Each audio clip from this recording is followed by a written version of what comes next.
I request that the chairperson of the Finance Committee preside over this hearing.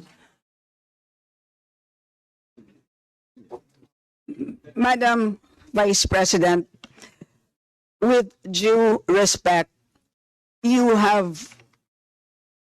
are not allowed to do that, Madam Vice President. You are not allowed to introduce any motion.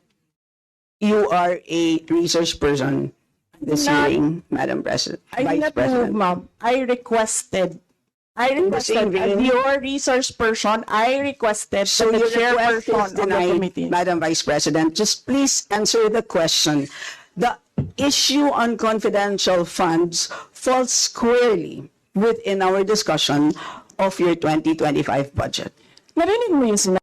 I think it's a reasonable ask. If there's a question, you may or may not answer. You're not compelled. But you just please say, I do not wish to answer. That's it. At least we know it's a direct response. And with that, we move to the next Madam Chair. person on the list. Madam that Chair. This, Madam Chair. Hindi na po tayo matatapos. Yan ang sinabi ko sa iyo kanina. Ayaw mo maniwala sa akin eh. Aabot talaga tayo ng bukas dito. Diba? Madam Chair. Is this an inquiry regarding... What he said. Yes, and Yes, please, ma'am. I remind also our Yes, ma'am. resource persons to please act in a respectful manner. Pasensya na po, hindi po kasama sa poder ninyo ang pagpa-fire ng presiding officer ng hearing na to. So yes, you need to So proceed if po. you allow lines of the comments. Well, point of order, Madam Chair. Point of order, Madam Chair, kasi parang So let's please proceed with the answer. point of order, Madam Madam Chair, kasi parang siya yung nagpe-preside eh. Yes, that's right. Kasi inuutusan mo Madam Vice yung President. secretariat natin sa Committee on Appropriation. Yes. Alam mo, Some ano, order, diba? please. So, Yes. okay, thank you, Madam Madam Vice Chair. President, please proceed with the response. There's a question. Please proceed with the response. Madam Chair, I do not understand bakit a person convicted of child abuse is still sitting in a seat.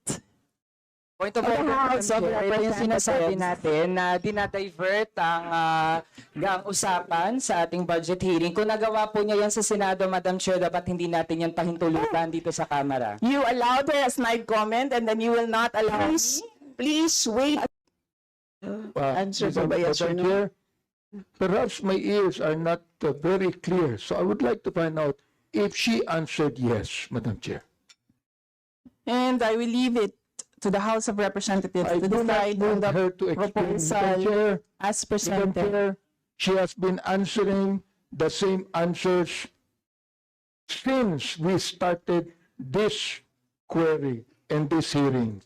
What I just want to ask, Madam Chair, is very simple. A simple answer of yes or no. Does the Vice President believes that this House has all the right to scrutinize the budget of any agency? I'm not just referring to the agency of the Vice President. I am referring to every agency of government, Madam Chair. That can only be simply answered by yes or no. I do not need to hear the paulit-ulit na kasagutan niya. Kanina pa, gusto ko lang po marinig. Hindi po ako nagagalit. Oo, hindi po katulad niya, parang inis na siya. O gusto ko lang po malaman. Oo, humbly speaking, naniniwala ba siya, Madam Chair, na itong House na ito, na binoto ng tao, ay merong karapatan ayon sa konstitusyon na scrutinize natin ang budget ng any ahensya ng gobyerno, including Congress, Madam Chair. Madam Vice President. Madam Chair, may I request the Secretariat to put on record, cut and paste. I will forgo and I will leave my answer, my previous answer. Madam Chair, I would just like to ask, why is it very hard for her to answer yes? I'd like to ask, why is it, Madam Vice President, why is it so hard for you to answer yes when you know that the answer should be yes? Why do you have to explain? Why do you have to explain? Wait lang dahil ito ay pera ng taong bayan. I would like to thank the Vice President for showing her true colors to the House and her lack of respect for check and balances and the separation of powers and accountability. We are a republic. We don't have a king or a queen.